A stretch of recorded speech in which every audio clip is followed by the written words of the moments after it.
మామూలుగా బోర్డు మీద ఒక బొమ్మ గీస్తుంది.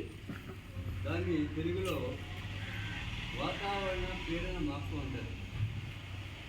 అది ఏం చేస్తుంది అంటే దానివల్ల ప్రయోజనం ఏంటంటే ఆయన పడిన మనం గెస్ట్ వచ్చాడు కదా, ఆయన అడిగాడు ప్రయోజనం ఏంటంటే మామూలుగా మనకు తుఫాన్లు వస్తుంటాయి.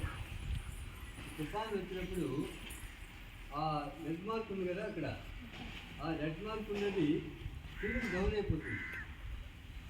అప్పుడు మనకు వాతావరణ శాఖ వాళ్ళు ఏం చేస్తారు, తుఫాన్ రాబోతుందని చెప్తారు. అప్పుడు ప్రజలంతా అప్రమత్తమయ్యి జాగ్రత్తలు తీసుకుని ప్రాణాలు కాపాడుతుంటారు. దాన్ని ఇంగ్లీష్లో అయితే మేనోమీటర్ అంటారు. ఏమంటారు? అంటే వాతావరణంలో ఉండే ప్రెషర్ని కొలిచే సాధనాన్ని ఏమంటారు? మేనోమీటర్ అంటారు.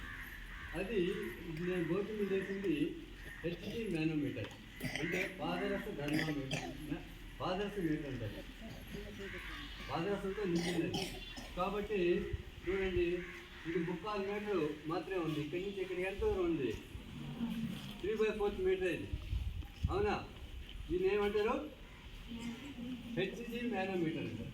ఏమంటారు? మీరు పాదరసం పేరు ఉన్నారా? ఎంత బరువు ఉంది పాదరసం? 1 కిలో నీళ్ళు, 1 లీటర్ నీళ్ళు పెట్టుకోండి. ఇట్లా దాన్ని ఒక తగ్గిట్లో పెట్టండి. దాని బరువు సమానం కావాలంటే 1 లీటరు పాదరసం పెట్టండి.